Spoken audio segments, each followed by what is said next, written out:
Hello everyone, this is Manoj Kumar, your chemistry teacher. आज हम जो टॉपिक स्टार्ट करेंगे, जो चैप्टर स्टार्ट करेंगे, उसका नाम है केमिकल बॉन्डिंग।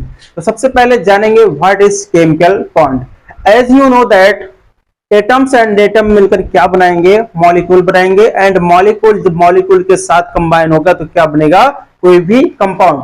अब एटम और एटम कंबाइन कैसे होंगे, इसको जानने के लिए हमें जानना पड़ेगा केमिकल बॉन्डिंग। तो सबसे पहले आइए जानते हैं केमिकल बॉन्डिंग।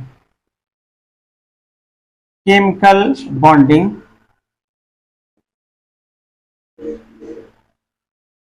केमिकल बॉन्डिंग इसको जानने के लिए सबसे पहले हम बेसिक से शुरुआत करते हैं, बेसिक से स्टार्ट करेंगे। सबसे पहले जानेंगे कि atom and plus atom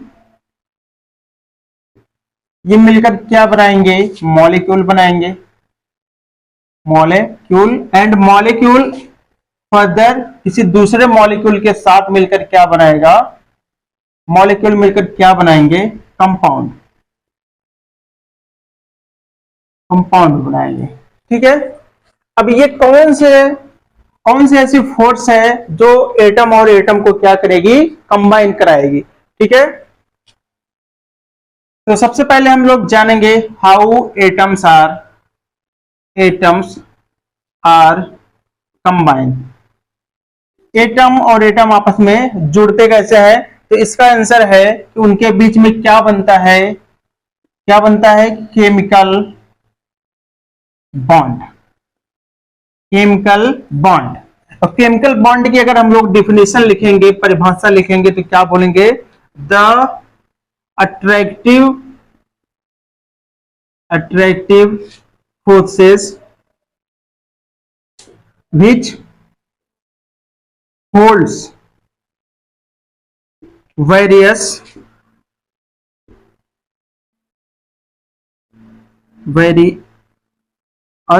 atoms or या molecules या ions.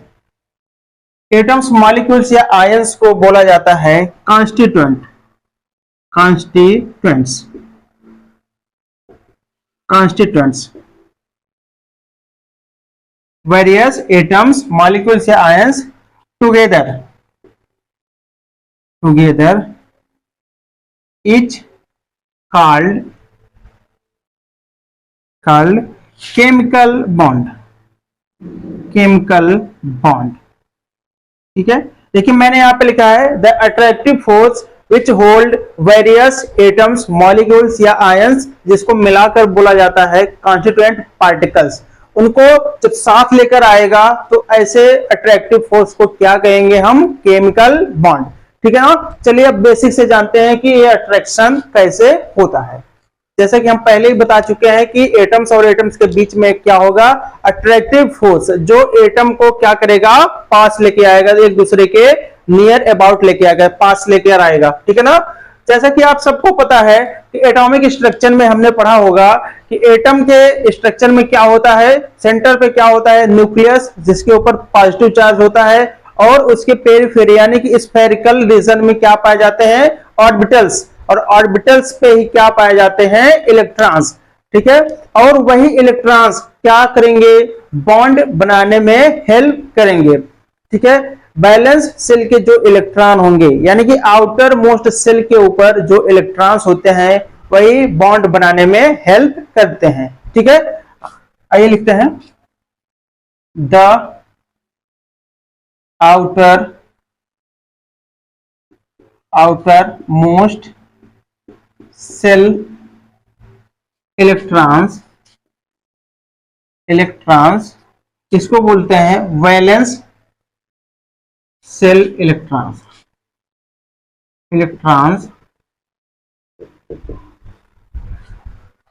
Are taking part in bond formation. ठीक है। बॉन्ड को बनाने में कौन से इलेक्ट्रॉन हेल्प करेंगे? वैलेंस सेल के इलेक्ट्रॉन्स। वैलेंस सेल के इलेक्ट्रॉन्स क्या होते हैं? इलेक्ट्रॉन्स प्रेजेंट इन वैलेंस या आउटर मोस्ट सेल में जो इलेक्ट्रॉन्स पाया जाता है उसको क्या बोलेंगे, valence electron of an atom. ठीक है, अब देखिएगा इलेक्ट्रॉन की शेयरिंग। अब इलेक्ट्रॉन की शेयरिंग से पता चलेगा कि बॉन्ड कितने टाइप के होते हैं।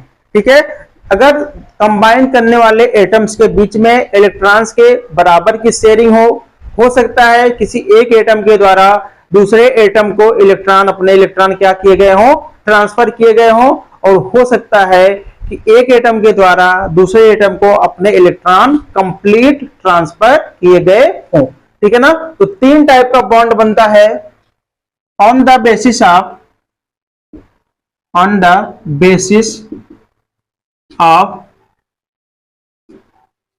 Transfer of electrons.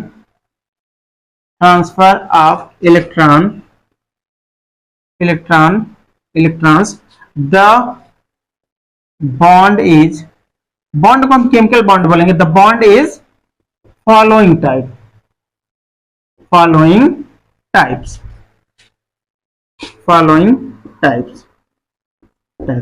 सबसे पहला बॉन्ड होगा कोवैलेंट बॉन्ड। दूसरा होगा कोऑर्डिनेट बॉन्ड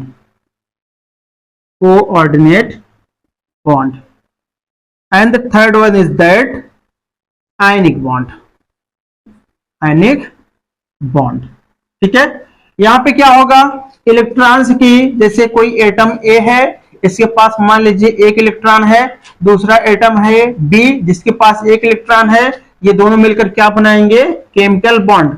तब जब इनके बीच में इलेक्ट्रॉन्स की बराबर की शेयरिंग होगी तब क्या बनेगा, कोवैलेंट बॉन्ड। यहां पे क्या बना, कोवैलेंट बॉन्ड। ठीक है, देखिए जो